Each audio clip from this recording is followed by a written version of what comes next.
Hello friends, welcome to my YouTube channel. তো এখন কথা বলবো মার্ভেলের latest movie Thor Love and Thunder সিনেমাটা নিয়ে, যেটা আজকে রিলিজ হয়েছে। তো এই মুভিটা কীরকম হলো সেটা নিয়ে তোমাদের সাথে কথা বলবো। তো ভিডিওটা কিন্তু অবশ্যই শেষ অবধি দেখবে। তো এতদিন আমরা মার্ভেলের কিছু সিলেক্টেড মুভি আছে, যেরকম ভেনাম, তারপর মরফিয়াস, এদেরকে যা নয় তাই বলা হয়েছে। মানে রীতিমতো দুটো মুভি কিন্তু খুবই খাজা ছিল, কিন্তু এবার আমার মনে হয় এবার এই দুটো মুভির কম্পিটিটর এসে গেছে, এবং সেই মুভিটা হচ্ছে থর লাভ অ্যান্ড থান্ডার। মানে আমি সিরিয়াসলি টাইকা ওয়াইটিটির কাছ থেকে এক্সপেক্টই করিনি এরকম একটা মুভি মানে পাবো, যেখানে এত ভালো স্টার কাস্ট আছে এবং যেখানে ক্রিশ্চিয়ান বেল স্বয়ং নেগেটিভ ক্যারেক্টারটা প্লে করছে, কিন্তু তারপরেও যে মুভিটা এরকম দাঁড়াবে এটা টোটালি আনএক্সপেক্টেড ছিল। এবং আমার মনে হয় এটা মানে থর যে ফ্র্যাঞ্চাইজির সবচেয়ে উইকেস্ট মুভি, মার্ভেলেরও বলা যেতে পারে সবচেয়ে উইকেস্ট মুভি। কমপ্লেন আছে মার্ভেলের কাছে। আমি বিগত লাস্ট কয়েকটা মুভিজেই দেখছি মার্ভেল যেটা করছে, প্রত্যেকটা মুভি রান টাইম 2 ঘন্টা মতো করে দিচ্ছে। মানে ডক্টর স্ট্রেঞ্জের রান টাইম 2 ঘন্টা ছিল, এবং থর লাভ অ্যান্ড থান্ডার এই মুভিটারও 2 ঘন্টা রান টাইম। তো এত ভালো এবং মানে এত গল্প বিস্তর করা মুভিগুলোর যদি এত কম সময়ের মধ্যে দেখানো হয় না, সেখানেই কিন্তু আসল ব্যাপারটা ঘটে যায়, যেটা হয়েছিল ডক্টর স্ট্রেঞ্জের ক্ষেত্রেও এবং সেটা হয়েছে থর লাভ অ্যান্ড থান্ডার মুভিটার ক্ষেত্রেও। তো এখানে যদি গল্পটা একটু করে বলে দিই, এখানে ফার্স্টেই দেখাবে যে গড যে ক্যারেক্টারটা প্লে করছে ক্রিশ্চিয়ান বেল, তার সন্তান তিনি হারাবেন।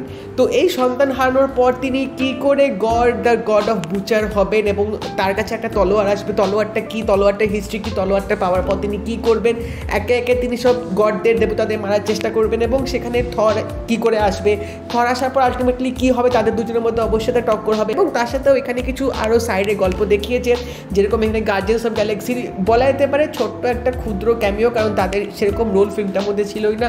এবং তাছাড়াও এখানে থরের যে গার্লফ্রেন্ড জেন ফস্টার, তার ক্যারেক্টারটা কি, তিনি কোথা থেকে আসলো, তাদের দুজনের প্রেম কাহিনীটা কীরকম ছিল, কেন এতদিন তাদের মধ্যে ব্রেকআপ হয়ে গেছিলো, এবং এখানে তার গার্লফ্রেন্ড মাইতি থর কী করে হবে, তারই বা কী হবে, সেগুলোও কিন্তু এই ফিল্মটার মধ্যে দেওয়া হয়েছে। বাট যে ব্যাপারটা সবচেয়ে বেশি এখানে ঘেটে দিয়েছে সেটা হচ্ছে ফিল্মটার স্টোরি লাইনটা। মানে ফিল্মটা ঠিক করে দাঁড়াতেই পারেনি। মানে গল্পগুলো যেভাবে দেখাচ্ছে, গড়ের যে ক্যারেক্টারটা এতটা ভয়ানক হওয়ার কথা, যেরকম মানে তার পার্সোনালিটিটা যেরকম ফিল্মটার মধ্যে দেখতে পাচ্ছিলাম, তাকে সেরকম স্ক্রিন প্রেজেন্সে দেওয়া হয়নি। তার মধ্যে যে একটা ভিলেনিয়াস ব্যাপার যে থাকবে, সেই ভিলেনিয়াস ব্যাপারটা ফিল্মটা অতটাও দেখানি, যেটা তোমাদের দেখলে মনে হবে যে না একটা ভালো ভিলেনিয়াসে টক্কর দেওয়ার মতো। কারণ আমি যতদূর জানি গড মোস্ট ভিলেনিয়াস ক্যারেক্টার এই মার্ভেল সিনেম্যাটিক ইউনিভার্সে। তো সেখানে তাকে সেরকমভাবে কিন্তু মানে উৎপত্তিটা করা হয়নি, তার ক্যারেক্টারটা কিন্তু সেভাবে ডেভেলপই করা হয়নি। এখানে আমরা ম্যাক্সিমাম যে জিনিসটা ফোকাস করেছে বেসিক্যালি সেটা হচ্ছে থরের প্রেম কাহিনী, থর আর জেন ফস্টারের মধ্যে রিলেশনশিপে কী হয়েছিল, তাদের ব্যাপারটা কী হবে, সেটাই কিন্তু মেন ফোকাসটা করেছে। তার সাথে এখানে অবভিয়াসলি গডের ক্যারেক্টারটাও কিন্তু অ্যাড করা হয়েছে। তো স্ক্রিন প্লেটা ফার্স্ট অফ অল সেভাবে ভালো করে ডেভেলপই করা হয়নি, কারণ 2 ঘন্টার মধ্যে না সেরকম মানে একটা যে গল্প ভালো করে যে দাঁড় করাবে সেটার জন্য একটু সময় চাই, সেই সময়টাই এই ফিল্মটার মধ্যে দেওয়া হয়নি। লাস্ট ফিল্মটার 30 to 40 মিনিটসের যে ক্লাইম্যাক্স সিনটা দেখিয়েছে সেটা খুবই এনজয়েবল ছিল।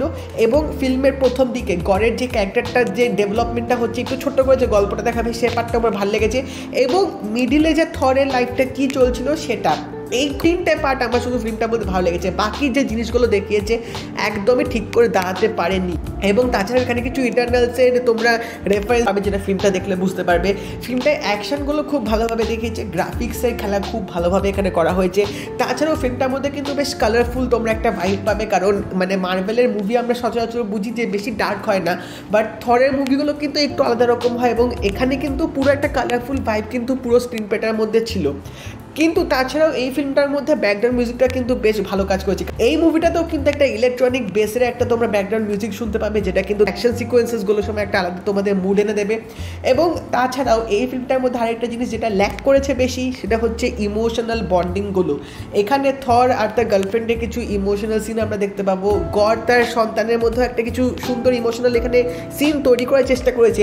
কিন্তু ক্যারেক্টারগুলো যদি সেরকম ঠিক করে ডেভেলপমেন্ট না হয়, ক্যারেক্টারগুলো যদি ঠিক করে এখানে এস্টাবলিশ না করে, তাহলে যতই তোমরা ইমোশনাল সিন দেখাও অডিয়েন্স কিন্তু সেরকম কানেক্ট করতে পারবে না। বাট হ্যাঁ, 2 ঘন্টা যদি তোমরা টোটাল একটা এনজয়েবল মুভি দেখতে চাও তাহলে তোমরা এই মুভিটা দেখতে পারো। এবং থর ফ্যান্সদের ক্যাটার করার জন্য অবভিয়াসলি এখানে একটা সিন আছে যেটা ট্রেলারেও দেখিয়েছিল।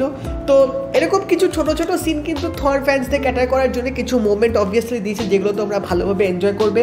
বাট ওভারঅল মুভিটা নিয়ে যদি কথা বলি, সত্যি আমি এই মুভিটা দেখে লিটারালি ডিসঅ্যাপয়েন্ট হয়েছি, কারণ প্রথম কথা এই 2 ঘন্টার ব্যাপারটা না আমার সিরিয়াসলি মাথায় ঢোকে না। এত কম সময়ের মধ্যে তো এত গল্প তো এভাবে তো হয় না।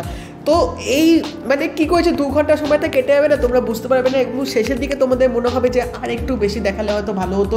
তো এই ডিমান্ডিং ব্যাপারটা কিন্তু থাকবে।